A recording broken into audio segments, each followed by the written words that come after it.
불효자 삼형제의 밑빠진 독에 물 채우기 대결. 옛날 어느 깊고 아늑한 산골 마을에 박영감이라 불리는 아주 부유한 노인이 살고 있었습니다. 박영감은 젊은 시절부터 손톱이 닳도록 일을 하고 끼니를 아껴가며 큰 부를 일군 자수성가의 상징이었지요.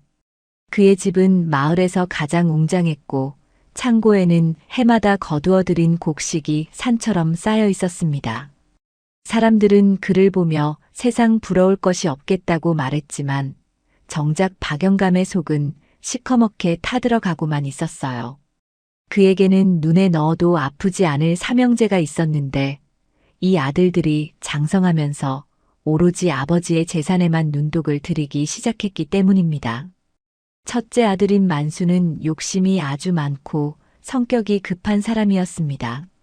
그는 아버지가 돌아가시기도 전부터 안방에 놓인 커다란 괴짝에 무엇이 들었는지 궁금해하며 매일같이 그 주변을 서성거렸지요. 둘째 아들인 천수는 머리 회전이 빠르고 계산적인 성격이었어요. 그는 아버지가 소유한 농과 밭의 면적을 몰래 계산해보며 자신의 몫이 얼마가 될지 주파나를 튕기느라 밤잠을 설치곤 했습니다. 막내 아들인 덕수는 게으름이 몸에 배어 있으면서도 노는 것에는 일가견이 있는 청년이었습니다. 덕수는 형들이 재산을 나누면 자신은 평생 일하지 않고 유람이나 다니며 살겠노라고 큰 소리를 치고 다녔지요. 삼형제는 아버지가 아파서 누워 있어도 약 한 사발 다려올 생각은 하지 않고 서로 더 많은 재산을 차지하겠다며 하루가 멀다 하고 싸움을 벌였습니다. 어느 화창한 봄날 박영감은 마당에 앉아 아지랑이가 피어오르는 것을 멍하니 바라보고 있었습니다. 몸은 예전 같지 않아 기운이 없는데 방 안에서는 또다시 고성이 터져나왔어요. 내가 장남이니 이 집과 뒷산은 내 차지다. 라며 만수가 소리를 지르자 천수가 지지 않고 맞받아쳤습니다.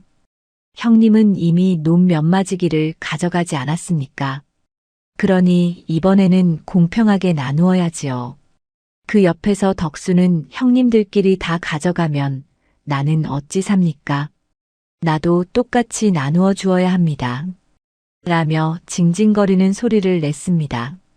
이 광경을 지켜보던 박영감은 가슴 한구석이 답답해 오는 것을 느꼈지요. 자신이 평생을 바쳐 일군 재산이 자식들의 우애를 갈라놓는 독이 되었다는 생각에 눈물이 핑 돌았습니다. 박영감은 이대로 두었다가는 자신이 눈을 감은 뒤에 집안이 풍비박산이 날 것이라고 확신했습니다. 그는 깊은 한숨을 내쉬며 자식들에게 진정한 지혜와 부모의 마음을 가르쳐 주기로 결심했지요. 다음 날 박영감은 삼형제를 모두 사랑방으로 불러 모았습니다. 아들들은 아버지가 드디어 유산 배분 문제를 언급할 것이라 기대하며 눈을 반짝이며 앉았어요. 박영감은 평소보다 엄숙한 표정으로 입을 열었습니다. 내가 이제 기력이 다하여 너희에게 내 재산을 물려주려 한다. 하지만 너희 삼형제 중 누가 가장 이 재산을 맡을 자격이 있는지 확인해 보아야겠다. 아들들은 서로를 견제하며 침을 꿀꺽 삼켰습니다.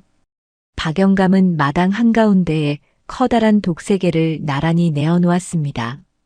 그런데 그 독들은 이상하게도 주먹만한 구멍이 뚫려 있는 밑빠진 독들이었지요. 아들들은 의아한 표정으로 독을 바라보았습니다. 박영감은 인자하면서도 단호한 목소리로 말했습니다. 너희에게 숙제를 하나 내겠다. 여기 있는 밑빠진 독에 물을 가득 채우는 자에게 내 재산의 가장 큰 몫을 주도록 하마. 기간은 오늘 해가 질 때까지다. 만수는 코웃음을 치며 속으로 생각했습니다. 밑빠진 독에 물을 채우라니 아버님이 노망이 나신 게 분명하구나. 하지만 재산을 준다니 일단 시키는 대로 해야지. 만수는 곧장 우물가로 달려가 커다란 물동이를 집어들었습니다. 그는 힘이 장사였기에 물을 가득 담아 단숨에 독으로 달려와 부었습니다. 콸콸 쏟아지는 물소리가 마당에 울려 퍼졌지만 독 밑바닥 구멍으로 물은 순식간에 빠져나가 버렸지요. 만수는 당황했지만 더 빨리 움직이면 채울 수 있을 거라 생각하고 발등에 불이 떨어진 듯 우물을 오갔습니다. 땀이 비 오듯 쏟아지고 숨이 턱끝까지 차올랐지만 독의 물은 도무지 차오를 기미를 보이지 않았습니다. 이를 지켜보던 천수는 꾀를 내기 시작했지요. 그는 무작정 물을 붓는 형이 어리석다고 생각하며 집안 구석구석을 뒤져 구멍을 막을 만한 것들을 찾았습니다. 천수는 진흙을 이겨서 구멍을 막아보기도 하고 집단으로 틈을 메워보기도 했어요. 하지만 물의 압력을 견디지 못하고 진흙은 씻겨 내려갔고 집단 사이로는 물이 줄줄 새어나왔습니다. 천수는 약이 바짝 올라 소리를 질렀지요. 이런 말도 안 되는 일이 어디 있단 말인가. 밑이 빠졌는데 어떻게 물을 채운단 말이야. 한편 막내 덕수는 형들이 고군분투하는 모습을 보며 그저 넋을 놓고 앉아 있었습니다. 그는 애초에 불가능한 일이라며 포기하고는 그늘 아래 누워 낮잠을 청했지요. 어차피 못 채울 거 기운 빼서 뭐하나. 아버님이 우리를 골탕 먹이시려는 게 분명해. 시간은 무정하게 흘러 어느덧 해가 뉘엿뉘엿 서산으로 기울기 시작했습니다. 만수의 옷은 땀과 물로 범벅이 되어 꼴이 말이 아니었고 천수의 손등은 흙탕물로 엉망이 되었습니다. 박영감은 뒷짐을 지고 마당으로 나와 텅 빈 독들을 바라보았습니다. 아들들은 약속이라도 한 듯 아버지를 향해 불만을 터뜨렸지요. 아버님, 이건 애초에 불가능한 숙제입니다. 밑 빠진 독에 물이 어찌 고이겠습니까? 저희를 놀리시는 것이 아닙니까? 만수가 씩씩거리며 말하자 천수와 덕수도 고개를 끄덕이며 동조했습니다. 박영감은 말없이 아들들의 얼굴을 하나하나 뜯어보았습니다. 박영감의 눈에는 재산에 눈이 멀어 분노를 내뿜는 아들들의 모습이 너무나도 안타깝게 비쳤습니다. 그는 천천히 걸음을 옮겨 독 옆에 섰지요. 너희는 오로지 눈에 보이는 물을 채우는 데만 급급했구나. 정녕 이 독을 채울 방법이 없다고 생각하느냐. 박영감의 목소리는 낮고 차분했지만 그 안에는 깊은 슬픔이 서려 있었습니다. 아들들은 서로 눈치만 살피며 입을 굳게 다물었습니다. 박영감은 허리를 굽혀 텅 빈 독 내부를 어루만졌습니다. 거친 옹기 조각이 손끝에 닿자 그는 지나온 세월이 떠올라 가슴이 먹먹해졌습니다. 마당에는 정적이 흘렀고 오직 지는 해의 붉은 노을만이 삼형제의 일그러진 얼굴을 비추고 있었습니다. 박영감은 아들들에게 다시 한번 기회를 주기로 했습니다.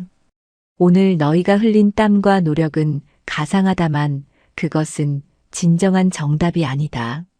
내일 아침 다시 한번 이 자리에 모이거라. 그때는 물이 아닌 다른 것으로 이 독을 채우는 법을 보여주마. 아들들은 아버지가 무슨 꿍꿍이인지 몰라 고개를 갸우뚱거리며 각자의 방으로 돌아갔습니다. 하지만 박영감은 그날 밤 늦도록 잠을 이루지 못하고 달빛 아래 홀로 앉아 있었습니다. 그는 자신이 일군 이 집안이 무너지지 않기를, 그리고 아들들이 부디 돈보다 더 소중한 가치를 깨닫기를 간절히 바랐습니다. 어둠 속에서 박영감의 깊은 한숨 소리가 공허하게 퍼져나갔지요. 그는 그곳에서 낡은 자루 하나를 꺼내 들고 마당 한구석에 있는 우물가로 갔지요. 물을 깃는 소리가 조용히 들려왔지만 집안 그 누구도 아버지의 움직임에 관심을 두지 않았습니다. 박영감은 밑빠진 독 앞에 서서 달빛을 머금은 물을 가만히 내려다보았습니다. 그의 눈가에는 어느덧 이슬 같은 눈물이 고여 있었습니다. 자식들을 위해 평생을 바친 노부의 진심이 이 차가운 옹기독에 전해질 수 있을지 그는 스스로에게 묻고 또 물었습니다. 아들들은 방 안에서 여전히 내일은 어떤 기행을 부려야 재산을 차지할 수 있을지 주파나를 튕기고 있었습니다. 만수는 더 큰 양동이를 구해올 생각을 했고 천수는 더 단단한 풀을 만들 궁리를 했으며 덕수는 형들의 눈치를 보며 콩고물이라도 떨어지길 기다렸습니다. 욕심으로 가득 찬 삼형제와 사랑으로 가득 찬 아버지의 마음은 그렇게 평행선을 그리며 밤을 지새우고 있었습니다. 이튿날 아침이 밝아오자 박영감은 평소보다 일찍 아들들을 깨웠습니다. 간밤에 내린 서리가 마당을 하얗게 덮고 있었고 차가운 공기가 코끝을 스쳤습니다. 삼형제는 귀찮은 듯 눈을 비비며 마당으로 나왔지요. 박영감은 어제와 똑같은 자리에 서서 아들들을 기다리고 있었습니다. 그런데 어제와는 달리 박영감의 손에는 작은 바가지 하나가 들려 있었고 그의 표정은 말할 수 없이 온화해 보였습니다. 아들들은 오늘이야말로 결판이 날 것이라 생각하며 긴장된 표정으로 아버지를 주시했습니다. 박영감은 천천히 입을 열어 삼형제의 이름을 불렀습니다. 만수야, 천수야, 덕수야. 오늘 내가 너희에게 보여줄 것은 세상 그 어떤 금은 보화보다 귀한 것이란다. 박영감의 말에 삼형제의 눈이 다시금 탐욕으로 번뜩이기 시작했습니다. 하지만 박영감이 보여준 행동은 그들의 예상을 완전히 빗나가는 것이었지요. 그는 바가지로 물을 떠서 독에 붓는 대신 아들들을 데리고 마을 뒤편에 있는 커다란 연못으로 향했습니다. 연못은 이른 아침에 안개에 쌓여 신비로운 분위기를 자아내고 있었습니다. 아들들은 영문도 모른 채 아버지를 뒤따라갔고 연못가에 도착하자 박영감은 걸음을 멈추었습니다. 박영감은 연못 물속에 잠겨있는 낡은 통 하나를 가리켰습니다. 그 통 역시 밑이 빠져있는 물건이었는데 물속에 완전히 잠겨있자 신기하게도 그 안에는 물이 가득 차 있는 것처럼 보였습니다. 박영감은 자애로운 미소를 지으며 아들들을 바라보았습니다. 보아라. 밑이 빠진 통이라도 깊은 물속에 잠겨 있으면 그 안은 절로 가득 차게 되는 법이다. 박영감의 말에 삼형제는 서로의 얼굴을 쳐다보며 무슨 뜻인지 이해하려 애썼습니다. 하지만 욕심에 가린 그들의 눈에는 그저 아버지가 부리는 기이한 요술처럼만 보였을 뿐입니다. 박영감은 다시 아들들을 데리고 집으로 돌아왔습니다. 그리고 마당에 놓인 밑 빠진 독 앞에 그들을 다시 세웠습니다. 어제 너희는 밖에서 물을 부어 채우려 했지만 오늘은 이 독 자체가 물속에 잠기게 할 방법을 찾아보거라. 이 말은 들은 만수는 짜증 섞인 목소리로 투덜댔습니다. 아버님, 이 큰 독을 무슨 수로 연못까지 옮긴단 말씀입니까? 그리고 옮긴다 한들 그게 무슨 소용입니까? 박영감은 빙그레 웃으며 대답하지 않았습니다. 대신 그는 아들들에게 각자 독 안에 들어가 앉아보라고 권했습니다. 삼형제는 어이없어 하면서도 아버지의 서슬퍼런 기세에 눌려 하나씩 독 안으로 들어갔습니다. 좁고 차가운 독 안에 몸을 구부리고 앉자 밖에서 보던 것과는 전혀 다른 풍경이 펼쳐졌지요. 독 위로 보이는 하늘은 좁았고 어두운 옹기벽은 숨을 턱 막히게 했습니다. 박영감은 독 안에 앉은 자식들을 향해 나직하게 말했습니다. 그 안에서 너희의 마음을 들여다보거라. 너희의 마음이 무엇으로 가득 차 있는지, 무엇 때문에 밑이 빠져 물이 새고 있는지 가만히 생각해 보렴. 박영감의 목소리는 독 안에서 울려 퍼지며 삼형제의 귓전을 때렸습니다. 갑작스러운 정적 속에서 아들들은 당황하기 시작했습니다. 밖에서는 그저 재산을 탐내며 큰 소리를 쳤지만 좁은 독 안에 갇히자 자신들의 탐욕스러운 민낯이 조금씩 보이기 시작한 것이지요. 만수는 자신이 동생들을 윽박지르던 순간을 떠올렸고 천수는 아버지를 속이려 했던 계산들을 떠올렸습니다. 덕수는 부모의 노고는 안중에도 없이 편히 살 궁리만 했던 자신을 돌아보았습니다. 박영감은 독 밖에서 자식들의 숨소리를 들으며 조용히 기도를 올렸습니다. 부디 이 어둠 속에서 자식들이 아주 작은 빛이라도 발견하기를 바라는 마음뿐이었지요. 한참의 시간이 흐른 뒤 박영감은 아들들을 독 밖으로 나오게 했습니다. 아들들의 얼굴은 아까와는 달리 조금은 수척해 보였고 눈빛에는 당혹감이 서려 있었습니다. 박영감은 그들을 사랑방으로 다시 불러들여 따뜻한 차 한 잔을 내어주었습니다. 김이 모락모락 피어오르는 찻잔을 앞에 두고 박영감은 비로소 자신의 진심을 이야기하기 시작했습니다. 내가 평생 모은 재산은 너희를 먹이고 입히기 위함이었지 너희를 싸우게 하려 함이 아니었다. 이 재산이 너희의 마음을 채우지 못하고 밑빠진 독처럼 새어나가게 만든다면 나는 차라리 이 모든 것을 불살라버릴 것이다. 박영감의 엄중한 경고에 삼형제는 고개를 떨구었습니다. 하지만 그들의 탐욕은 그리 쉽게 사라지는 것이 아니었습니다. 방으로 돌아온 삼형제는 금세 아버지가 내린 숙제의 의미를 다시 곡해하기 시작했지요. 형님, 아버지가 하신 말씀은 결국 우리가 화합하는 척이라도 해야 재산을 주시겠다는 뜻 아니겠습니까? 천수가 비열하게 웃으며 속삭였습니다. 만수 역시 고개를 끄덕이며 맞장구를 쳤습니다. 그래, 일단 아버님 앞에서는 우애 깊은 형제인 척 연기를 하자꾸나. 재산만 받으면 그때 가서 다시 단판을 지으면 될 일이다. 막내 덕수도 형들의 계획에 동참하기로 했습니다. 삼형제는 서로의 손을 잡으며 가식적인 웃음을 지어 보였습니다. 의들의 비겁한 모의를 문 밖에서 듣고 있던 박영감은 가슴을 부여잡고 비틀거렸습니다. 자식들을 믿고 싶었던 마지막 기대마저 무참히 깨어지는 순간이었지요. 박영감은 소리 없이 눈물을 흘리며 어두운 마당으로 내려왔습니다. 하늘에는 무심하게도 밝은 달이 떠올라 박영감의 초라한 그림자를 길게 늘어뜨리고 있었습니다. 그는 이제 평범한 방법으로는 자식들을 교화할 수 없음을 깨달았습니다. 박영감은 결연한 의지를 담아 마지막 수단을 강구하기 시작했습니다. 그것은 자신의 목숨보다 소중한 것을 거는 아주 위험하고도 슬픈 도박이었습니다. 마당에 놓인 3개의 밑빠진 독은 달빛을 받아 차갑게 빛나고 있었습니다. 박영감은 그 독들을 바라보며 혼잣말을 중얼거렸지요. 너희가 정녕 마음에 눈을 뜨지 못한다면 내 이 늙은 몸이라도 던져 너희를 깨우치리라. 박영감의 비장한 각오가 밤바람을 타고 산 너머로 흩어졌습니다. 다음 날 아침 박영감은 마을 사람들을 모두 불러 모으고 중대한 발표를 하겠노라고 선언했습니다. 삼형제는 드디어 유산이 상속되는 날이라 믿고 가장 좋은 옷을 차려입고 마당으로 나왔습니다. 하지만 그들 앞에 기다리고 있는 것은 상상치도 못한 광경이었습니다.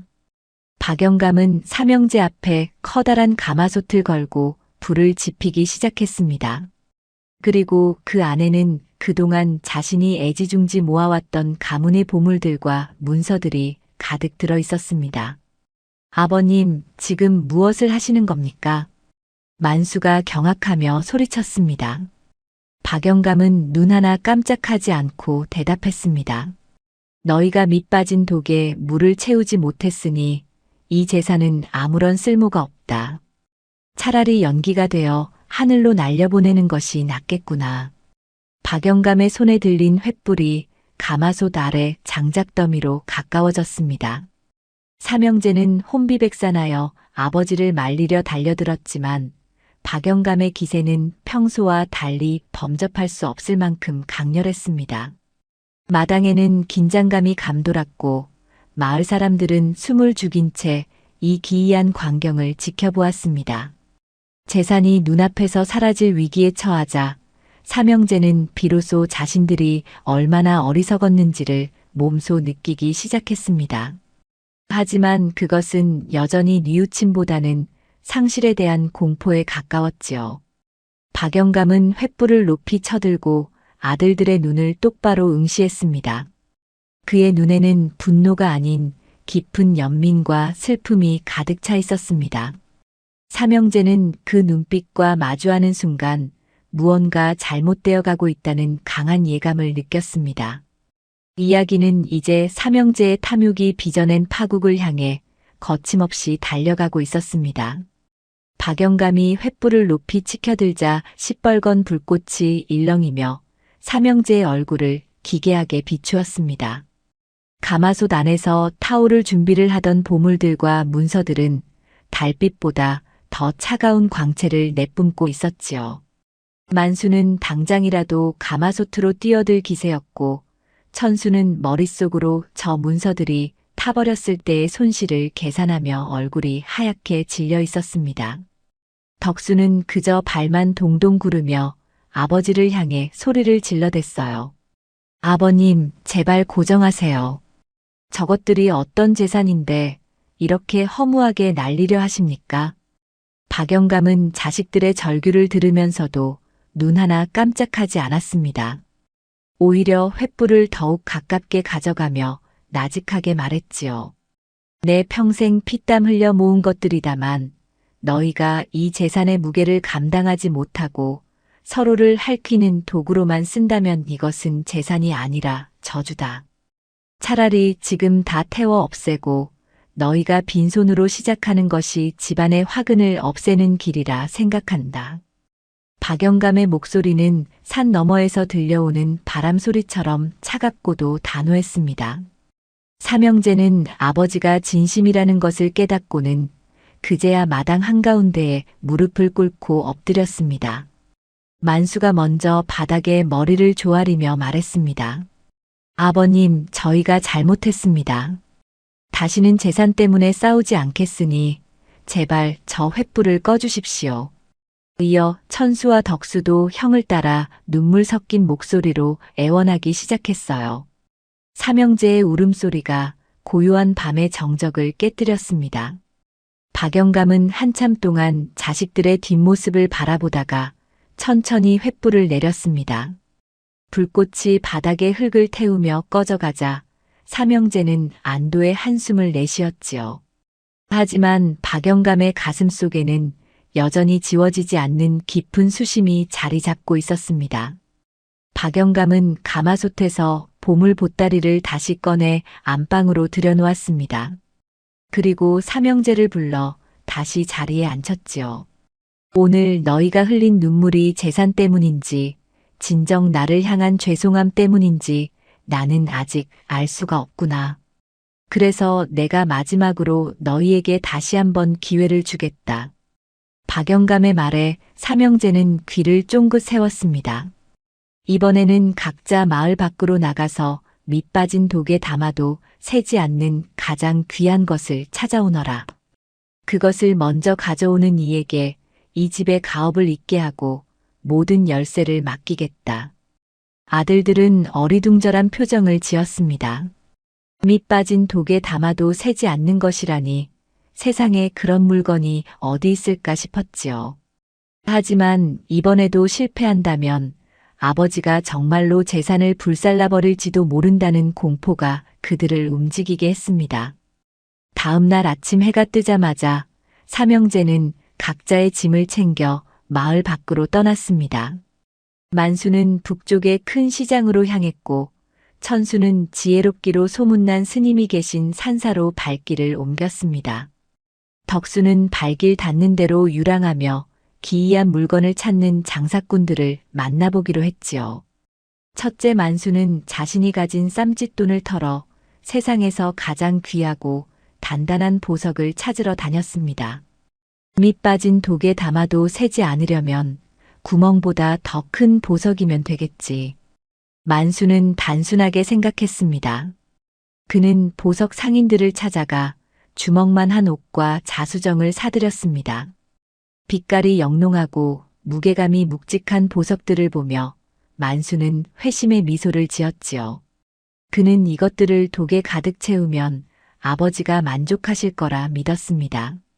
욕심이 많은 만수는 길을 가면서도 혹시나 누가 훔쳐갈까봐 보따리를 품에 꼭 안고 놓지 않았어요. 한편 둘째 천수는 산사에 도착해 노스님을 뵙고 길을 물었습니다. 스님, 밑 빠진 독에 담아도 새지 않는 귀한 것이 무엇입니까? 노스님은 허허 웃으며 천수를 바라보았습니다. 자네가 찾는 그것은 눈에 보이지도 않고 손에 잡히지도 않는 것이라네. 하지만 그것이 채워지면 독뿐만 아니라 온 세상이 가득 차게 되지. 천수는 노스님의 알쏭달쏭한 말에 고개를 갸우뚱거렸습니다. 계산이 빠른 천수는 스님의 말을 곱씹으며 그것이 혹시 지혜나 덕망 같은 추상적인 의미가 아닐까 추측했습니다. 그는 절간에 머물며 옛 서적들을 뒤지기 시작했지요. 막내 덕수는 이름난 광대패와 장사꾼들을 따라다니며 기이한 물건들을 구경했습니다. 그는 구멍난 곳을 막아주는 신비한 가루나 부적 같은 것을 찾으려 애썼어요. 아버님이 원하시는 건 결국 독을 채우는 결과니까 요령만 좋으면 될 거야. 덕수는 여전히 힘든 일은 피하고 쉬운 길만 찾으려 했습니다. 그는 장터에서 파는 화려한 비단 천과 향료들을 보며 이것들을 독 안에 구겨 넣으면 물이 새지 않을지도 모른다고 생각했지요. 삼형제는 각자 다른 길을 가고 있었지만 그들의 마음속에는 여전히 나의 몫이라는 탐욕이 꿈틀대고 있었습니다. 박영감은 자식들이 떠난 뒤 텅 빈 집에서 홀로 시간을 보냈습니다. 그는 매일 아침 마당을 쓸고 밑 빠진 독들을 깨끗한 수건으로 닦아내었지요. 독들은 비어 있었지만 박영감의 정성 덕분에 윤기가 흘렀습니다. 마을 사람들은 그런 박영감을 보며 수군거렸습니다. 박영감이 자식 농사를 잘못 지어 노년에 고생이 많구먼. 밑 빠진 독에 정성을 들여 무엇하나. 하지만 박영감은 그들의 말을 못 들은 척하며 묵묵히 독을 돌보았습니다. 그에게 그 독들은 단순한 온기가 아니라 구멍난 자식들의 마음을 상징하는 것이었기 때문입니다. 어느덧 약속한 보름의 시간이 흘러가고 있었습니다. 삼형제는 각자 자신이 구한 보물을 들고 마을 어귀로 돌아오게 되었지요.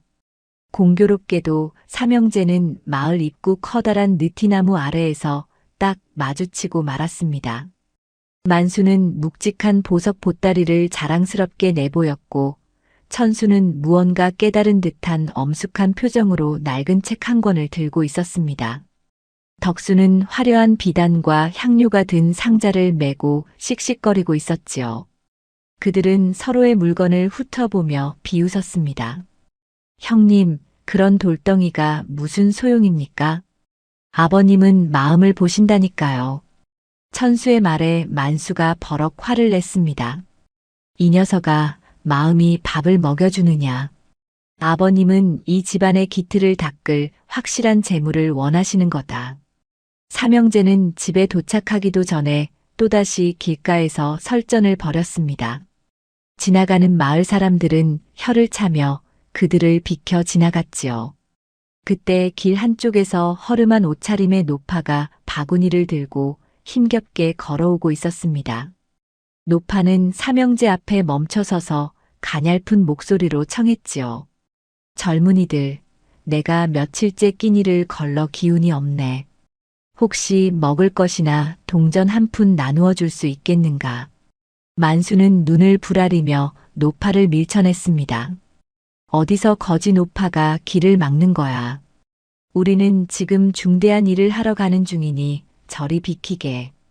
천수는 못 들은 척 고개를 돌려 하늘만 바라보았고 덕수는 귀찮다는 듯이 손을 내저었습니다.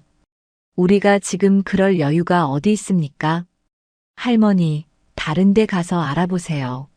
노파는 슬픈 눈으로 삼형제를 바라보며 긴 한숨을 내쉬었습니다. 밑 빠진 독을 채우려 애쓰는 자들이 정작 자기 가슴의 구멍은 보지 못하는구나. 노파의 혼잣말을 들은 천수가 멈칫했지만 이내 재산에 대한 욕심이 그 머릿속을 가득 채웠습니다. 삼형제는 노파를 뒤로하고 서둘러 박영감의 집 대문을 밀고 들어갔습니다. 마당에는 박영감이 단정하게 옷을 갖춰 입고 그들을 기다리고 있었습니다.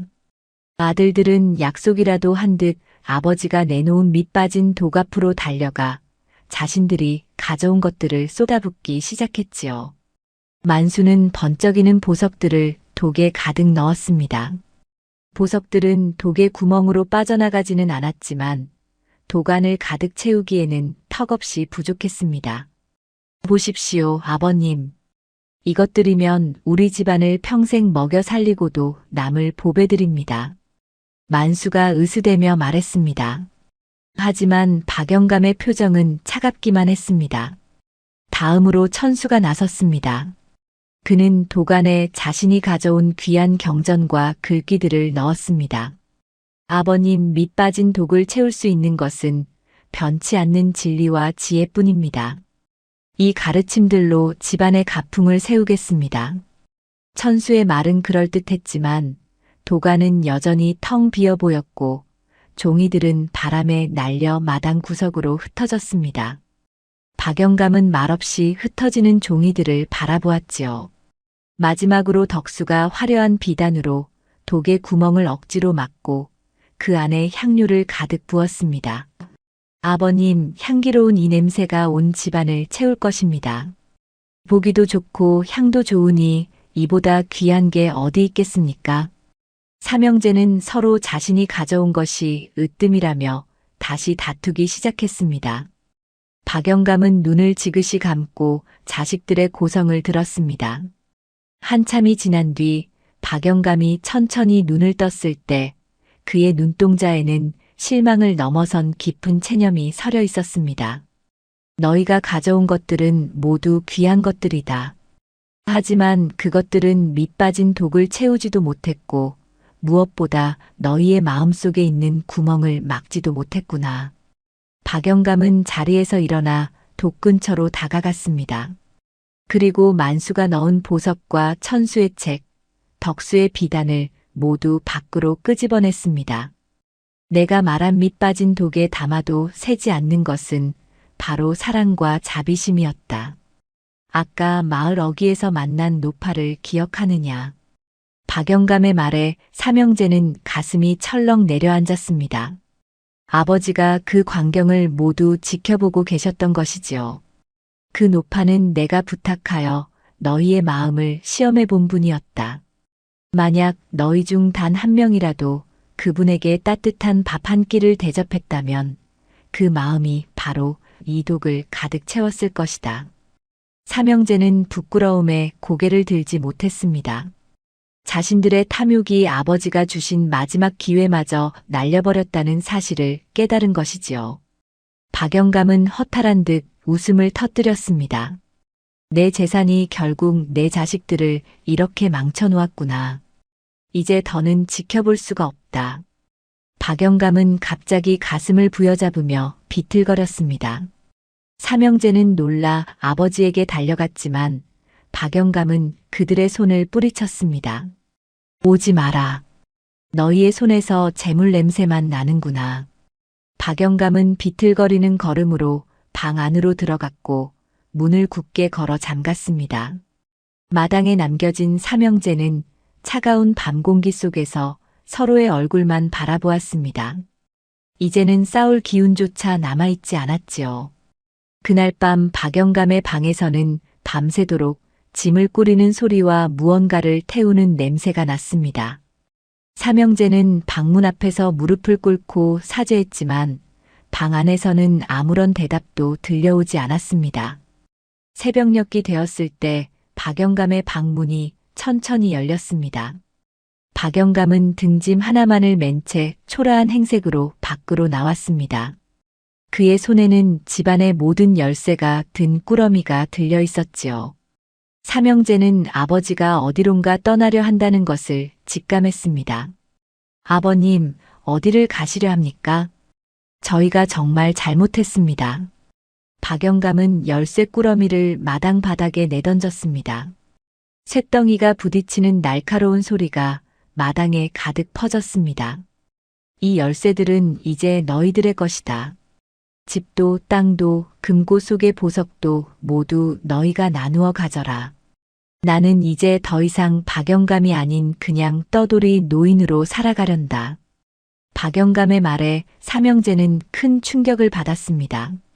자신들이 그토록 갈망하던 재산이 눈앞에 주어졌지만 정작 아버지가 곁을 떠난다는 사실에 가슴 한구석에 뻥 뚫린 듯한 허전함을 느꼈습니다.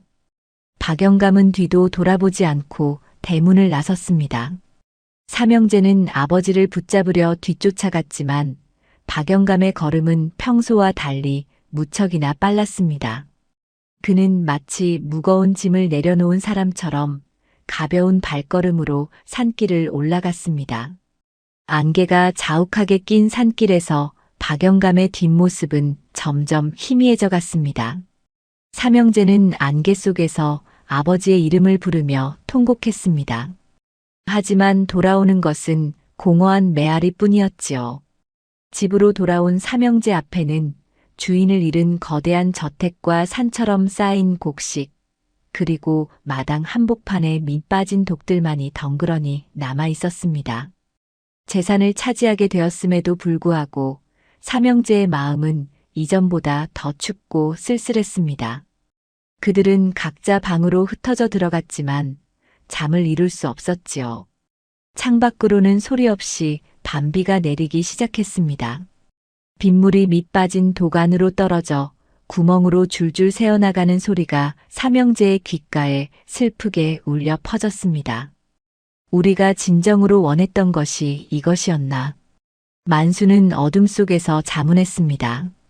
천수는 아버지가 던져준 열쇠 꾸러미를 만져보며 그것이 얼마나 차갑고 무거운지 새삼 느꼈습니다. 덕수는 아버지가 차려주시던 따뜻한 밥상이 그리워 눈물을 훔쳤습니다. 삼형제는 그제야 깨달았습니다. 부모라는 커다란 독이 자신들을 감싸고 있었기에 그동안 자신들이 물이 새지 않는 온전한 삶을 살 수 있었다는 것을 말이지요. 부모라는 울타리가 사라지자 그들은 밑 빠진 독처럼 세상의 차가운 풍파를 고스란히 맞게 된 것입니다. 삼형제는 밤새 각자의 방에서 참회의 눈물을 흘렸습니다. 하지만 이미 엎질러진 물이었고 아버지는 돌아오지 않았습니다. 다음 날 아침 삼형제는 약속이라도 한 듯 마당으로 모여들었습니다. 그들의 눈은 퉁퉁 부어 있었고 얼굴에는 수심이 가득했지요. 그들은 이제 재산 배분 문제를 논하지 않았습니다. 대신 어떻게 하면 아버지를 다시 모셔올 수 있을지, 어떻게 하면 자신들의 잘못을 씻을 수 있을지를 고민하기 시작했습니다. 만수가 먼저 입을 열었습니다. 우리가 이 재산을 다 가진들 무슨 소용이 있겠느냐. 아버님이 계시지 않는 이 집은 그저 커다란 무덤과 다를 바 없다. 천수와 덕수도 형의 말에 동의하며 고개를 끄덕였습니다. 삼형제는 아버지를 찾기 위해 전국 방방곡곡을 뒤지기로 결심했습니다. 그들은 집안의 노복들에게 가업을 맡기고 최소한의 여비만을 챙겨 길을 나섰습니다. 삼형제의 본격적인 고난과 참회의 여정이 시작된 것이지요. 그들은 길을 가며 어려운 이웃을 보면 아버지를 대하듯 정성을 다해 도왔습니다.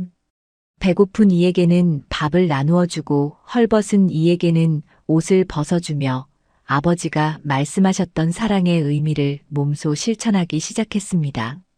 하지만 아버지는 좀처럼 나타나지 않았습니다.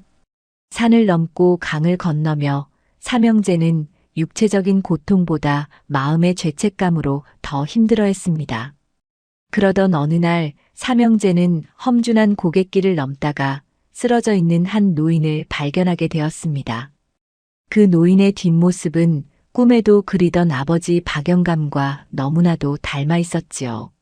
삼형제는 혼신을 다해 노인에게 달려갔습니다. 과연 그 노인이 아버지가 맞을지 아니면 또 다른 시련의 시작일지 삼형제의 심장은 터질 듯이 뛰고 있었습니다. 험준한 고갯길 위로 차가운 산바람이 매섭게 몰아치고 있었습니다. 삼형제는 숨을 헐떡이며 쓰러진 노인에게 다가갔지요. 아버님, 아버님입니까? 만수가 떨리는 목소리로 노인의 어깨를 감싸 안았지만 희미한 달빛 아래 드러난 얼굴은 그토록 그리워하던 박영감이 아니었습니다. 그는 그저 길을 가다 기력이 다해 쓰러진 이름 모를 떠돌이 노인이었지요. 실망감이 파도처럼 밀려왔지만 예전 같으면 본체만 채 지나쳤을 삼형제의 마음에는 묘한 변화가 일어나고 있었습니다. 천수가 노인의 맥을 짚어보더니 다급하게 말했습니다. 형님, 아직 숨이 붙어 있습니다. 우선 이분을 근처 마을로 옮겨야겠어요. 덕수도 군말 없이 자신의 보찜을 풀어 노인의 몸을 따뜻하게 덮어주었습니다. 삼형제는 교대로 노인을 등에 업고 가파른 산길을 내려왔습니다. 한때는 무거운 짐 하나 들기 싫어하던 그들이었지만 지금은 노인을 살려야겠다는 일념 하나로 발바닥에 물집이 잡히는 줄도 모르고 걸었지요. 겨우 도착한 아랫마을 의원에서 노인을 치료하기 위해 삼형제는 가지고 있던 비상금을 모두 내어놓았습니다. 의원은 고개를 저으며 말했지요. 이 정도 정성이면 하늘도 감동하겠소. 노인장은 영양실조와 과로로 쓰러진 것이니 며칠 푹 쉬면 기운을 차릴게요. 삼형제는 좁은 의원 방 한쪽에서 뜬 눈으로 밤을 지새우며 노인의 병고안을 했습니다. 그 과정에서 그들은 아버지가 아파 누워 계실 때 자신들이 얼마나 무심했었는지를 뼈저리게 반성했습니다. 며칠 뒤 정신을 차린 노인은 삼형제의 손을 잡으며 눈물을 흘렸습니다. 자네들이 아니었으면 나는 이미 산짐승의 먹이가 되었을 것이네. 어찌 이 은혜를 다 갚아야 할지 모르겠구먼. 만수는 쑥스러운 듯 고개를 저으며 대답했지요. 아닙니다. 저희도 찾아야 할 분이 있어 길을 가던 중이었습니다. 그저 도리를 다했을 뿐입니다. 노인은 삼형제의 사연을 듣고는 의미심장한 미소를 지으며 말했습니다. 아버지를 찾고 있다고 하였는가? 그렇다면 이 길로 계속 서쪽으로 가보게나. 거기에는 밑 빠진 독을 고치는 기술을 가진 기인이 살고 있다는 소문이 있네. 삼형제는 노인의 말에서 희망을 발견하고 다시 길을 떠났습니다. 하지만 가진 돈을 모두 치료비로 써버린 탓에 그들의 여정은 고난의 연속이었지요. 끼니를 거르기 일쑤였고 잠자리는 산속 동굴이나 허물어져 가는 사당이 전부였습니다. 배고픔과 추위가 엄습할 때마다 예전의 성미가 나올 법도 했지만 신기하게도 삼형제는 서로를 비난하는 대신 짐을 나누어 지고 서로의 등을 두드려 주었습니다. 만수는 길가에 핀 산나무를 뜯어 동생들에게 먼저 건넸고 천수는 발을 절뚝이는 덕수를 부축하며 끝까지 걸음을 맞추었습니다. 그러던 어느 날 삼형제는 넓은 평야지대에 위치한 큰 마을에 들어서게 되었습니다. 그곳은 가뭄이 들어 땅이 거북등처럼 갈라져 있었고 마을 사람들의 얼굴에는 수심이 가득했지요. 삼형제는 갈증을 해소하기 위해 우물을 찾았지만 마을의 우물은 이미 바닥을 드러내고 있었습니다. 그때 마을 한가운데에서 한 부자가 사람들을 모아놓고 호통을 치는 모습이 보였습니다. 그는 이 마을의 지주인 최부자였는데 자신의 논에 물을 대기 위해 마을의 마지막 남은 수원을 독차지하고 있었지요. 마을 사람들은 애걸복걸했지만 최부자는 눈 하나 깜짝하지 않았습니다. 내 논이 말라가는데 남의 사정을 봐줄 여유가 어디 있단 말이냐. 물을 얻고 싶거든 그에 합당한 대가를 가져오너라. 최부자의 냉혹한 태도는 과거의 삼형제 모습과 너무나도 닮아 있었습니다. 이를 지켜보던 삼형제의 가슴 속에서 뜨거운 무언가가 치밀어 올랐지요. 만수는 예전 같으면 자신도 저 부자처럼 행동했을 거라 생각하며 고개를 떨구었습니다. 천수는 최부자의 논으로 흘러들어가는 물길을 유심히 관찰하며 마을 전체가 살 수 있는 방법을 궁리하기 시작했습니다. 덕수는 마을의 아이들이 목이 말라 우는 모습을 보며 자신의 주머니에 남아있던 마지막 육포 조각을 아이들에게 나누어 주었지요. 삼형제는 마을 사람들을 돕기로 결심했습니다. 그들은 마을 뒤편 산자락에서 새로운 물길을 찾기 위해 삽과 곡괭이를 들었습니다.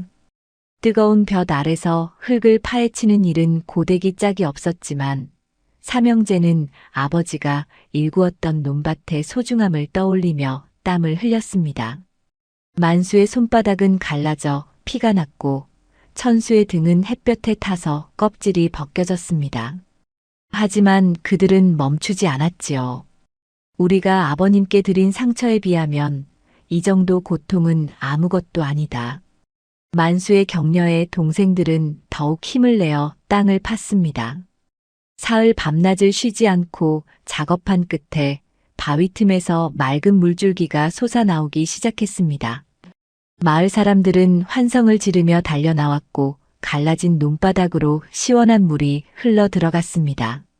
최 부자는 자신의 권위가 무너진 것에 당황하며 삼형제를 쫓아내려 했지만 이미 마을 사람들의 마음은 삼형제의 진심 어린 노력에 감동한 상태였지요. 마을 장로가 나섰습니다. 이 청년들은 우리 마을의 은인일세. 그대 같은 욕심쟁이가 이들을 함부로 할 권리는 없네. 최 부자는 부끄러움을 이기지 못하고 안채로 숨어버렸습니다. 마을 사람들은 감사의 표시로 삼형제에게 정성껏 준비한 음식과 노잣돈을 건넸습니다. 하지만 삼형제는 꼭 필요한 만큼의 음식만 받고 돈은 사양했습니다. 저희는 아버님을 찾으러 가는 길입니다. 이 돈은 가뭄으로 힘들었던 마을을 위해 써주십시오. 삼형제의 고결한 태도에 마을 사람들은 눈시울을 붉히며 그들을 배웅했습니다. 길을 떠나는 삼형제의 등 뒤로 마을 사람들의 축복이 쏟아졌습니다. 이 과정을 통해 삼형제는 진정한 불안 창고에 쌓인 곡식이 아니라 타인의 마음속에 심은 사랑이라는 것을 깊이 깨달았습니다. 여정은 계속되어 삼형제는 이제 험난한 계곡과 울창한 숲이 우거진 깊은 산속으로 접어들었습니다. 길은 점점 좁아졌고 사방은 고요함 속에 묻혀 있었지요. 천수는 문득 길가에 놓인 낡은 비석 하나를 발견했습니다. 비석에는 마음의 독이 비어야 진실이 담긴다는 글귀가 새겨져 있었습니다. 삼형제는 그 자리에 멈춰서서 한참 동안 글귀를 바라보았습니다. 우리의 마음이 밑 빠진 독이었구나. 욕심이라는 큰 구멍 때문에 아버님의 사랑을 담아두지 못했던 거야. 덕수의 말에 형들은 묵묵히 고개를 끄덕였습니다. 그날 밤 산속에서 노숙을 하던 삼형제는 꿈속에서 아버지를 만났습니다. 박영감은 마당에 놓인 밑 빠진 독에 물을 붓고 있었는데 신기하게도 그 물은 밖으로 새나가지 않고 독 안에 가득 차오르고 있었지요. 박영감은 환하게 웃으며 자식들을 향해 손을 흔들었습니다. 잠에서 깬 만수는 뺨을 타고 흐르는 눈물을 닦아내었습니다. 옆을 보니 천수와 덕수도 잠꼬대로 아버지를 부르며 눈물을 흘리고 있었습니다. 삼형제는 서로의 손을 꼭 잡으며 아버지를 만나면 전할 말들을 마음속으로 되뇌었습니다. 다음 날 아침 안개를 헤치며 길을 가던 삼형제 앞에 기이한 풍경이 나타났습니다. 숲속 한복판에 수천 개의 독이 늘어서 있는 광경이었지요. 그 독들은 크기도 모양도 제각각이었지만 하나같이 밑바닥에 구멍이 뚫려 있었습니다. 그 독들 사이로 한 노인이 느릿느릿 걸어다니며 무언가를 살피고 있었지요. 삼형제는 직감했습니다. 이분이 바로 떠돌이 노인이 말했던 기인이라는 것을 말입니다.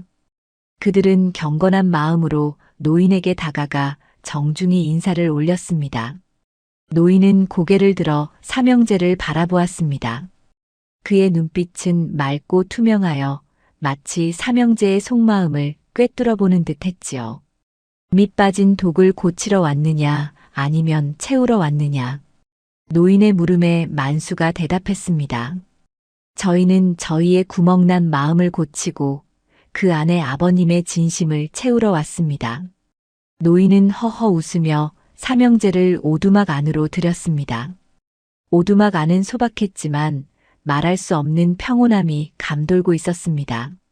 벽면에는 수많은 매듭과 옹기 파편들이 질서정연하게 놓여 있었지요. 노인은 삼형제에게 차 한 잔을 내어주며 이야기를 시작했습니다. 세상 모든 독은 언젠가 깨지거나 구멍이 나기 마련이다. 중요한 것은 그 구멍을 어떻게 메우느냐가 아니라 그 구멍을 통해 무엇이 흘러나가는지를 아는 것이지. 너희가 그동안 흘려보낸 것은 무엇이더냐. 천수가 떨리는 목소리로 말했습니다.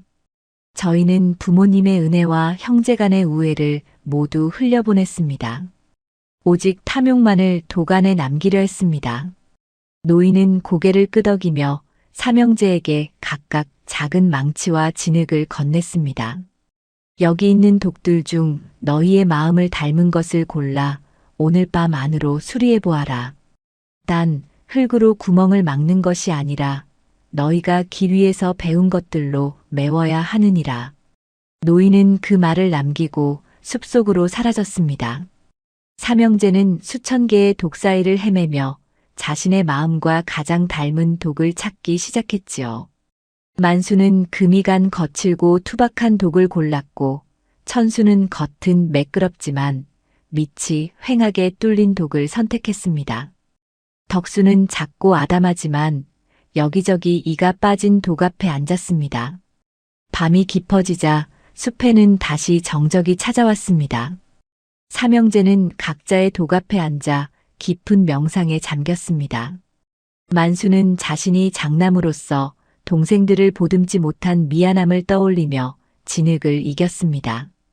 그가 진흙을 독의 틈새에 바를 때마다 독에서는 은은한 빛이 나기 시작했지요. 천수는 자신의 영악함이 타인에게 준 상처를 참회하며 정성스럽게 독을 닦아내었습니다. 덕수는 자신의 게으름을 반성하며 독 주변의 잡초를 뽑고 바닥을 단단하게 다졌습니다. 신기하게도 삼형제가 진심으로 뉘우치며 독을 만지자 밑바닥의 구멍이 조금씩 좁아지는 것처럼 보였습니다. 하지만 완전히 메워지지는 않았지요. 그때 삼형제는 깨달았습니다. 구멍을 완전히 없애는 것이 목적이 아니라 그 구멍조차도 삶의 일부임을 받아들이고 더 많은 사랑을 부어 흘러넘치게 해야 한다는 것을 말입니다. 그들은 서로의 독수리를 도와주기 시작했습니다. 만수가 무거운 독을 들어주면 천수가 정교하게 흙을 바르고 덕수가 물을 가져와 표면을 매끄럽게 문질렀습니다.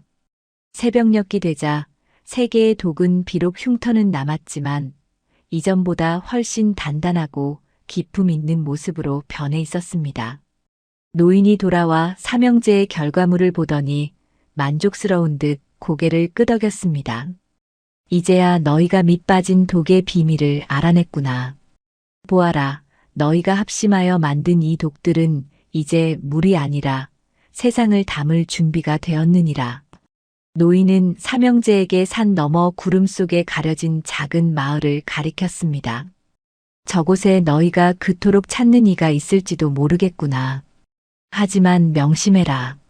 그를 만나는 것이 끝이 아니라 새로운 시작임을 말이다. 삼형제는 노인에게 큰 절을 올리고 다시 길을 떠났습니다.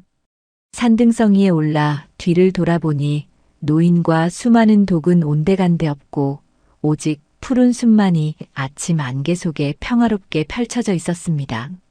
마치 꿈을 꾼 듯했지만 삼형제의 손에는 여전히 흙냄새가 배어 있었고 가슴 속에는 뜨거운 열망이 요동치고 있었지요. 그들은 이제 아버지를 다시 만나면 자신들이 무엇을 해야 할지 분명히 알고 있었습니다. 구름에 가려진 마을을 향해 내딛는 삼형제의 발걸음은 그 어느 때보다 힘차고 당당했습니다. 길가에 핀 이름 모를 들꽃들이 바람에 흔들리며 삼형제의 앞날을 축복하듯 고개를 까딱거리고 있었습니다. 삼형제는 안개를 헤치고 노인이 가리킨 산 너머 구름 마을로 향했습니다.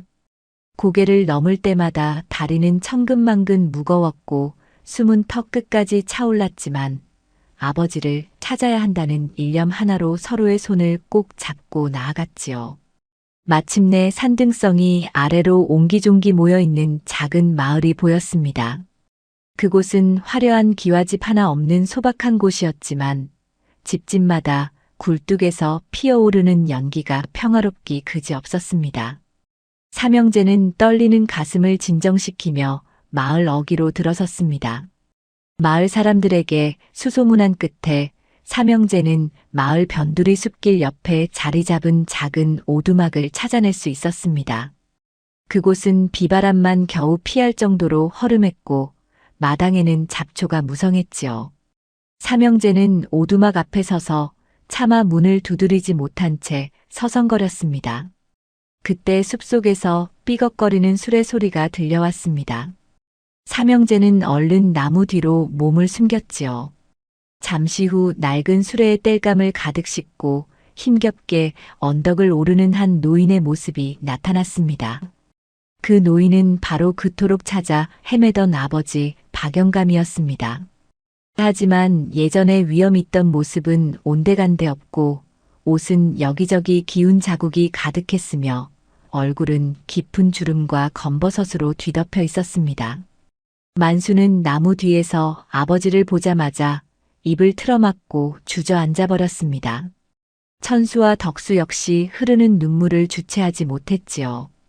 부유하던 아버지가 자신들 때문에 이토록 고생하고 계신다는 사실이 칼로 가슴을 베는 듯 아팠습니다. 박영감은 수레를 마당 한쪽에 세워두고 거친 숨을 몰아쉬었습니다. 그는 떨리는 손으로 바가지에 물을 떠서 마셨는데 그 바가지 역시 군데군데 금이 가 있었습니다. 박영감은 마당 구석에 놓인 작은 화분들을 돌보기 시작했지요. 그 화분들은 깨진 옹기 조각으로 만든 것이었는데 그 안에서는 이름 모를 들꽃들이 활짝 피어 있었습니다. 박영감은 들꽃들을 쓰다듬으며 인자한 미소를 지었습니다. 너희는 구멍이 났어도 이렇게 예쁜 꽃을 피우는구나. 내 자식들도 부디 이 꽃들처럼 마음의 향기를 피워야 할 텐데. 아버지의 혼잣말을 들은 삼형제는 가슴이 미어지는 것 같았습니다. 그들은 당장이라도 달려가 아버지 발치에 엎드리고 싶었지만 기인이 했던 말을 떠올렸습니다. 진정한 뉘우침은 말로 하는 것이 아니라 행동으로 보여주는 것이라는 가르침이었지요. 삼형제는 일단 마을의 빈터에 거처를 정하고 정체를 숨긴 채 아버지를 돕기로 결심했습니다. 다음 날부터 삼형제의 비밀스러운 보훈이 시작되었습니다. 만수는 새벽같이 일어나 아버지가 나무를 하러 가기 전에 산길의 험한 돌덩이들을 치우고 길을 평평하게 닦아 놓았습니다. 아버지가 힘겹게 도끼질하던 고목들을 미리 쓰러뜨려 놓기도 했지요. 박영감은 고개를 갸우뚱거리며 생각했습니다. 이상하구나. 어제까지만 해도 험하던 길이 오늘은 왜 이리 수월할까? 산신령님이 도우시는 모양이다. 박영감은 허허 웃으며 가벼워진 수레를 끌고 내려왔습니다. 천수는 아버지가 마을 장터에 내다 파는 땔감이 죗값을 받지 못한다는 사실을 알게 되었습니다. 그는 몰래 장터 상인들을 찾아가 자신의 비상금을 건네며 아버지가 가져오는 나무를 비싼 값에 사달라고 부탁했지요. 덕분에 박영감은 평소보다 2배나 많은 돈을 벌게 되었습니다. 세상에 내 나무가 이리도 좋은 대접을 받다니 꿈만 같구나. 이제 끼니 걱정은 덜었어. 박영감은 늘어난 수입으로 고기 한 점 사지 않고 마을의 더 가난한 노인들에게 쌀을 나누어 주었습니다. 막내 덕수는 아버지가 잠든 밤이면 몰래 오두막 마당으로 스며들었습니다. 그는 잡초를 뽑고 무너진 담벼락을 돌로 쌓아 올렸습니다. 또한 아버지가 덮고 자는 얇은 이불 대신 따뜻한 솜이불을 방문 앞에 몰래 두고 오기도 했지요. 아침에 일어나 깨끗해진 마당과 따뜻한 이불을 발견한 박영감은 눈시울을 붉혔습니다. 누군지는 몰라도 이 늙은이에게 베푸는 정성이 대단하구나. 내 자식들도 어디선가 누군가에게 이런 따뜻함을 나누고 있기를 간절히 바랄 뿐이다. 삼형제는 아버지가 기뻐하시는 모습을 멀리서 지켜보며 생전 처음 느끼는 깊은 행복을 맛보았습니다. 재산을 더 많이 차지하려 싸울 때는 단 한 번도 느껴보지 못한 가슴 벅찬 평온함이었지요.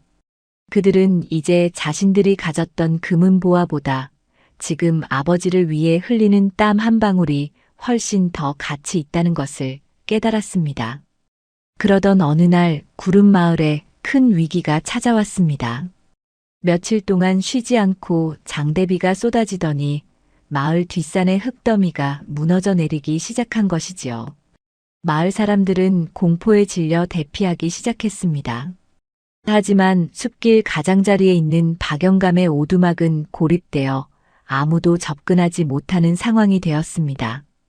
거센 물줄기가 오두막을 삼킬 듯이 밀려왔지요. 삼형제는 정체가 드러날 것을 두려워할 겨를도 없이 아버지를 향해 달렸습니다.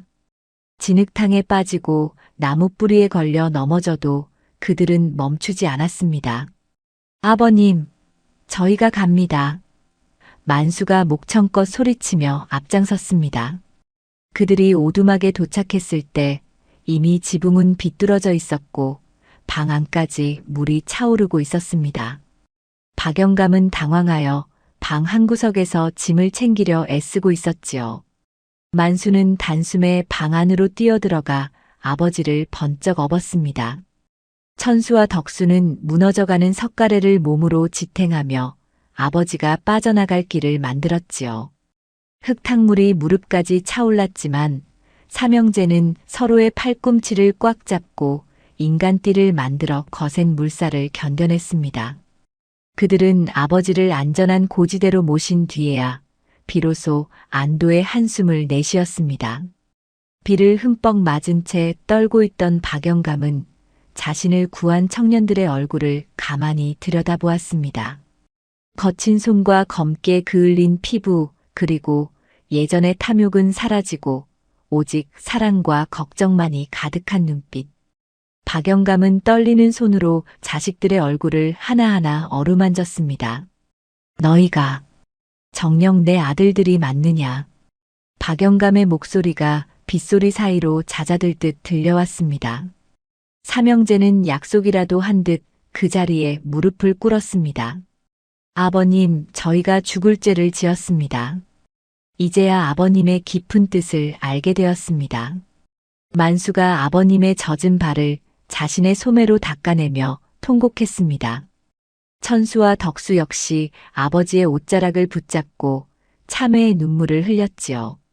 비는 그칠 줄 모르고 쏟아졌지만 그 자리에 모인 네 사람의 가슴 속에서는 그동안의 해묵은 상처들이 빗물에 씻겨 내려가고 있었습니다.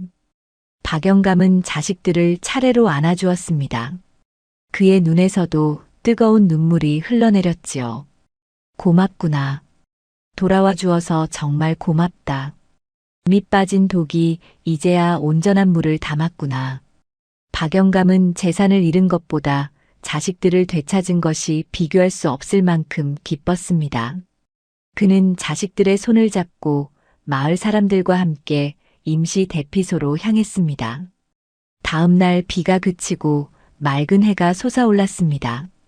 무너진 오두막은 형체도 없이 사라졌지만 삼형제의 마음속에는 그 어느 때보다 견고한 집이 세워져 있었습니다. 마을 사람들은 삼형제의 용기 있는 행동을 칭송하며 그들이 마을 재건을 돕는 것을 적극적으로 지원해 주었습니다.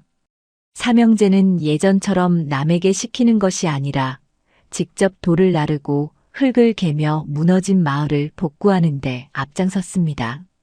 만수는 무거운 목재를 어깨에 메고 부지런히 움직였고 천수는 마을의 수로를 다시 설계하여 홍수 피해를 막을 방도를 마련했습니다. 덕수는 마을 아이들과 노인들을 돌보며 따뜻한 밥상을 차려냈지요. 마을 사람들은 박영감에게 아들들이 참으로 지혜롭고 듬직하다며 칭찬을 아끼지 않았습니다. 박영감은 그런 아들들을 바라보며 평생 느껴보지 못한 보람을 느꼈습니다. 하지만 시련은 여기서 끝이 아니었습니다.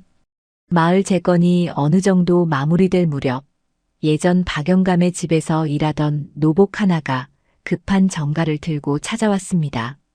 날이 큰일 났습니다. 예전 댁에 불이 났는데 누군가 고의로 불을 지르고 남은 재산을 모두 빼돌리려 하고 있습니다. 그 소식에 삼형제는 당황했습니다. 자신들이 그토록 갈구했던 그 재산이 위협받고 있다는 소식이었지만 이상하게도 그들의 마음은 예전처럼 흔들리지 않았습니다. 천수가 차분하게 말했습니다.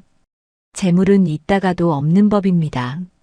하지만 지금 우리가 일구어 놓은 이 마을의 평화와 아버님의 신뢰는 그 무엇과도 바꿀 수 없습니다. 만수와 덕수도 동생의 말에 고개를 끄덕였습니다. 박영감은 자식들의 변화에 감격하며 나직하게 말했습니다. 그래, 그 재산은 이제 중요하지 않다. 하지만 그곳에 남겨진 마을 사람들과 우리 집안의 도의를 지키기 위해 우리는 한 번은 돌아가야 할 것이다. 삼형제는 이제 욕심 때문이 아니라 책임을 다하기 위해 고향으로 돌아갈 준비를 했습니다. 그들은 구름마을 사람들에게 작별의 인사를 고했습니다. 마을 사람들은 삼형제가 떠나는 것을 몹시 아쉬워하며 직접 수확한 곡식과 나물들을 보따리에 싸주었습니다. 박영감과 삼형제는 이제 화려한 가마 대신 각자의 발로 땅을 딛고 고향을 향해 걷기 시작했습니다. 고향으로 돌아가는 길은 예전에 도망치듯 떠나온 길과는 전혀 달랐습니다. 삼형제의 눈에는 길가의 풀 한 폭이, 지나가는 바람 한 점도 예사롭지 않게 보였습니다. 그들은 길을 가며 만나는 가난한 나그네들과 음식을 나누어 먹고 무거운 짐을 진 노인을 보면 스스럼 없이 다가가 도와주었습니다. 박영감은 그런 자식들의 뒷모습을 보며 이제는 죽어도 여한이 없겠다는 생각을 했습니다. 마침내 저 멀리 예전의 마을이 보이기 시작했습니다. 하지만 마을의 분위기는 예전과 달리 삼엄했고 연기가 피어오르고 있었습니다. 박영감의 집 앞에는 낯선 무사들이 입구를 막아서고 있었지요. 알고 보니 박영감이 떠난 틈을 타 인근의 탐욕스러운 관리가 재산을 몰수하려 음모를 꾸민 것이었습니다. 삼형제는 비로소 자신들이 싸워야 할 대상이 형제가 아니라 부조리한 세상의 탐욕임을 깨달았습니다. 만수는 무사들 앞으로 당당히 걸어나갔습니다. 그의 기세는 예전의 철없는 장남의 모습이 아니었습니다. 천수는 관리가 내세운 거짓 문서의 허점을 조목조목 지적하며 마을 사람들을 선동하기 시작했습니다. 덕수는 마을 사람들에게 진실을 알리며 힘을 모아달라고 호소했지요. 삼형제와 아버지는 이제 하나의 단단한 매듭이 되어 거대한 위협에 맞서기 시작했습니다. 그들의 눈빛은 밑 빠진 독에 물을 채우려 고군분투하던 그때보다 훨씬 더 밝고 강렬하게 빛나고 있었습니다. 탐욕으로 가득 찬 세상은 그들의 진실한 힘 앞에 조금씩 균열이 가기 시작했지요. 마을 사람들도 하나둘 삼형제의 편에 서기 시작했습니다. 진정한 지혜와 사랑이 어떻게 위기를 극복해 나가는지 그 위대한 여정의 정점을 향해 내부자의 발걸음은 멈추지 않았습니다. 한때 마을의 자랑이었던 웅장한 기와집 대문 앞에는 험상궂은 무사들이 칼을 차고 줄을 서 있었고 마당 안쪽에서는 집안의 귀한 가구와 상자들이 밖으로 내동댕이 쳐지고 있었지요. 그 중심에는 평소 탐욕스럽기로 소문난 최사또가 거드름을 피우며 앉아 있었습니다. 박영감이 집을 비운 사이 주인이 없는 재산이라며 강제로 몰수를 진행하고 있었던 것입니다. 만수는 그 광경을 보자마자 주먹을 불끈 쥐었습니다. 예전 같으면 앞뒤 재지 않고 달려가 욕설을 퍼부었겠지만 지금의 만수는 달랐습니다. 그는 아버지를 먼저 안전한 곳에 모신 뒤 형제들의 손을 잡았습니다. 얘들아, 저들이 탐내는 것은 우리 집의 재물뿐이 아니다. 우리 가문의 명예와 아버님의 평생 노고를 짓밟고 있는 것이야. 우리가 어떻게 해야 하겠느냐. 만수의 차분하면서도 묵직한 물음에 천수와 덕수도 결연한 표정으로 고개를 끄덕였습니다. 삼형제는 당당하게 대문을 밀고 마당 한복판으로 걸어 들어갔습니다. 최사또는 죽은 줄만 알았던 박영감과 삼형제가 나타나자 잠시 당황한 기색을 보였으나 이내 비열한 웃음을 지었지요. 허허, 죽은 귀신이 돌아온 줄 알았구나. 하지만 이미 늦었다. 이 집은 관아에서 몰수하기로 결정되었으니 너희는 당장 물러나거라. 최사또의 엄포에도 삼형제는 눈 하나 깜짝하지 않았습니다. 오히려 천수가 품 안에서 종이 한 장을 꺼내들었지요. 그것은 천수가 아버지를 찾아 헤매던 중 만났던 노스님에게 받은 가르침과 마을 사람들의 서명이 담긴 호소문이었습니다. 사또 이 집의 재산은 아버님이 평생 땀 흘려 일군 것이며 마을의 가난한 이들을 구제하는 데 쓰여왔습니다. 법도 없이 남의 재산을 탐하는 것이야말로 진정한 죄가 아니겠습니까? 천수의 조목조목 짚는 말에 최사또의 얼굴이 불그락푸르락 변했습니다. 무사들이 칼을 뽑아들며 위협했지만 그때 마을 사람들이 하나둘 삼형제의 뒤로 모여들기 시작했습니다. 마을 사람들은 구름마을에서 삼형제가 보여준 헌신과 변화에 대한 소문을 이미 듣고 있었습니다. 또한 박영감이 베풀었던 은혜를 기억하는 이들이 대다수였지요. 박영감님 댁 식구들을 건드리지 마시오. 이분들이야말로 우리 마을의 진정한 주인들이오. 마을 사람들의 함성이 마당 가득 울려 퍼졌습니다. 최사또는 예상치 못한 반발에 당황하여 어쩔 줄 몰라 했습니다. 하지만 그는 끝까지 욕심을 버리지 못하고 억지를 부렸지요. 최사또는 비열한 제안을 하나 던졌습니다. 좋다, 정 그렇다면 예전 박영감이 자식들에게 냈다던 그 유명한 숙제를 내가 한번 내보겠다. 여기 마당에 놓인 밑 빠진 독 3개에 물을 가득 채워보거라. 해가 지기 전까지 채운다면 내가 깨끗이 물러나고 그렇지 못하면 이 집의 모든 권리는 내게 넘기는 것이다. 최사또는 불가능한 일을 시켜 그들을 쫓아내려 한 것입니다. 마을 사람들은 웅성거리며 걱정스러운 눈빛을 보냈습니다. 밑 빠진 독에 물을 채우는 것은 천하의 장사라도 할 수 없는 일이었기 때문이지요. 하지만 삼형제는 서로의 얼굴을 보며 미소를 지었습니다. 그들은 이미 그 답을 알고 있었기 때문입니다. 박영감은 마당 구석에 앉아 묵묵히 자식들을 지켜보았습니다. 만수가 먼저 우물가로 가서 시원한 물 한 바가지를 떠왔습니다. 그는 물을 독에 붓는 대신 그 물로 아버님의 마른 발을 정성스럽게 씻겨드렸습니다. 아버님, 그동안 저희의 욕심 때문에 얼마나 고단하셨습니까? 이제는 저희가 아버님의 버팀목이 되겠습니다. 만수의 진심 어린 말에 박영감의 눈가에 이슬이 맺혔습니다. 다음으로 천수가 다가와 자신의 겉옷을 벗어 독의 밑바닥을 감싸 안았습니다. 그는 독 안에 물을 채우는 대신 마을 사람들에게 나누어 줄 곡식 자루를 독 옆에 쌓아 올렸습니다. 사또, 독을 채우는 것은 물이 아니라 백성들의 배고픔을 채우는 마음입니다. 이 곡식들은 우리 집안의 것이 아니라 이 마을 모두의 것입니다. 천수의 선언에 마을 사람들은 감격하여 눈물을 훔쳤습니다. 마지막으로 막내 덕수가 나섰습니다. 덕수는 깨진 독의 구멍을 손으로 가만히 어루만지며 노래를 부르기 시작했습니다. 그것은 아버지가 어린 시절 삼형제를 재울 때 불러주던 자장가였지요. 덕수의 맑은 목소리가 마당에 퍼지자 살벌하던 분위기는 온데간데 없고 따뜻한 기운이 감돌았습니다. 덕수는 눈물을 흘리며 말했습니다. 구멍난 가슴을 채우는 것은 금은보화가 아니라 부모님의 사랑이었습니다. 저희는 이제야 그 사랑으로 가득 찼습니다.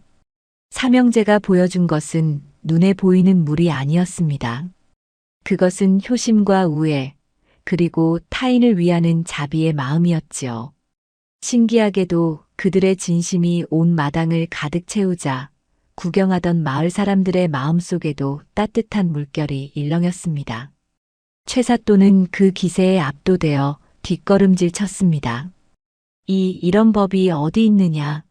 물을 채우라고 했지 누가 이런 짓을 하라더냐. 하지만 이미 민심은 최사또를 완전히 떠난 뒤였습니다. 그때 마을 장로가 앞으로 나서며 호통을 쳤습니다.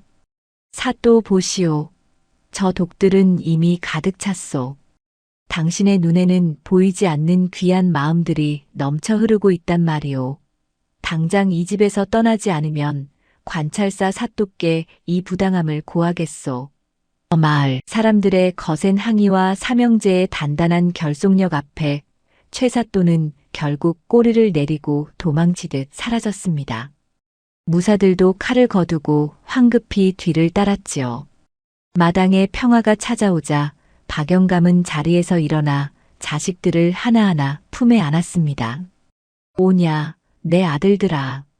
너희가 드디어 밑 빠진 독을 채우는 법을 알아냈구나. 내 평생 소원이 오늘에야 이루어졌다. 박영감의 목소리는 떨리고 있었지만 그 어느 때보다 힘이 있었습니다. 삼형제는 아버지의 품 안에서 아이처럼 울었습니다. 재산 때문이 아니라 서로를 미워하며 보냈던 지난 세월에 대한 회한과 이제야 비로소 하나가 되었다는 기쁨의 눈물이었지요. 그날 이후 박영감의 집은 이전보다 훨씬 더 활기차고 따뜻한 곳이 되었습니다. 삼형제는 아버지가 물려주신 재산을 오로지 자신들을 위해 쓰지 않았습니다. 만수는 마을의 험한 길을 닦고 다리를 놓는 일에 앞장섰고 천수는 서당을 세워 가난한 아이들에게 글을 가르쳤습니다. 덕수는 마을의 잔치를 열어 외로운 노인들을 돌보고 웃음을 전해주었지요. 삼형제는 더 이상 재산 문제로 다투지 않았고 오히려 서로 더 많이 베풀지 못해 안달이 날 정도였습니다. 세월이 흘러 박영감은 평온한 모습으로 침상에 누워 마지막 시간을 맞이하게 되었습니다. 그의 곁에는 장성하여 듬직해진 삼형제가 눈물을 참으며 손을 잡고 있었지요. 박영감은 가느다란 숨을 내쉬며 자식들에게 마지막 가르침을 남겼습니다. 인생은 밑 빠진 독과 같단다. 채워도 채워도 끝이 없는 욕심을 부리면 평생 허덕이며 살게 되지. 하지만 그 구멍을 사랑과 나눔으로 메우려 한다면 너희의 삶은 늘 넘치도록 풍요로울 것이다. 박영감은 자식들의 손을 꼭 잡은 채 인자한 미소를 지으며 조용히 눈을 감았습니다. 그의 마지막 모습은 마치 깊은 잠에 빠진 것처럼 평온해 보였지요. 삼형제는 아버지의 장례를 정성껏 치렀습니다. 마을의 모든 사람이 찾아와 박영감의 죽음을 애도했고 삼형제는 슬픔 속에서도 아버지가 남긴 지혜를 가슴 깊이 새겼습니다. 그들은 아버지가 가신 뒤에도 변함없이 우애를 지키며 마을의 존경을 받는 인물들로 살아갔습니다. 마당 한가운데 놓였던 세 개의 밑 빠진 독은 이제 꽃밭의 화분이 되어 있었습니다. 구멍난 밑바닥으로는 여전히 물이 새어나갔지만 그 덕분에 화분의 꽃들은 뿌리가 썩지 않고 해마다 아름다운 꽃을 피워냈지요. 사람들은 그 꽃들을 보며 박영감과 삼형제의 이야기를 떠올렸습니다. 완벽하게 막힌 독보다 조금 비어있고 새어나가더라도 그 흐름 속에 생명을 키우는 것이 얼마나 위대한지를 깨닫게 된 것입니다. 비가 내리는 날이면 빗물이 독의 구멍을 타고 흘러내려 마당에 흙을 적셨습니다. 그 소리는 마치 박영감이 자식들에게 들려주던 따뜻한 조언처럼 들리기도 했고 삼형제가 함께 웃던 웃음소리처럼 들리기도 했습니다. 욕심으로 가득 찼던 마음의 구멍을 진정한 사랑으로 승화시킨 삼형제의 이야기는 입에서 입으로 전해져 내려왔습니다. 이제 마을 아이들은 밑 빠진 독을 보며 더 이상 불가능을 떠올리지 않습니다. 대신 그 안에 무엇을 담아야 진정으로 가득 찰 수 있는지를 생각하게 되었지요. 부모님의 깊은 사랑, 형제간의 변치 않는 믿음, 그리고 이웃과 나누는 따뜻한 온기. 그것이야말로 밑이 빠져도 결코 줄어들지 않는 세상에서 가장 귀한 보물이라는 사실을 말입니다. 달빛이 은은하게 비치는 어느 밤, 박영감의 옛집 마당에는 여전히 꽃향기가 가득했습니다. 삼형제는 툇마루에 나란히 앉아 밤하늘의 달을 바라보며 아버지를 추억했습니다. 그들의 마음속에는 이제 그 어떤 풍파에도 흔들리지 않는 커다란 독 하나가 자리 잡고 있었습니다. 그 독은 눈에 보이지 않지만 온 세상을 다 담아도 남을 만큼 넉넉하고 따뜻한 사랑의 독이었습니다. 이야기는 그렇게 끝이 났지만 그들이 남긴 지혜의 향기는 세월이 흘러도 가시지 않고 우리네 가슴 속에 조용히 스며들고 있습니다.